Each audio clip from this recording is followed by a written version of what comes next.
آج سے کئی برس پہلے کی بات ہے کہ کراچی میں ایک بیوہ عورت رہتی تھی۔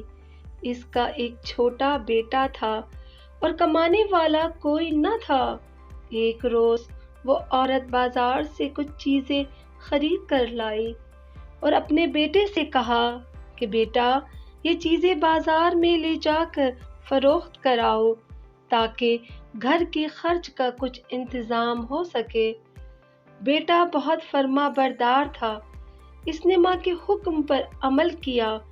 وہ ان چیزوں کو بازار لے گیا اور کچھ دیر بعد ان کو فروخت کر کے واپس آ گیا اور سارے پیسے ماں کے ہاتھ پر رکھ دیے۔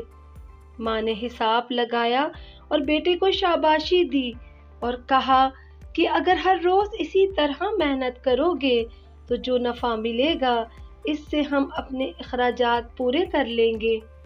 ماں کے کہنے کے مطابق بیٹا ہر روز کچھ چیزیں لے جا کر فروخت کرتا رہا۔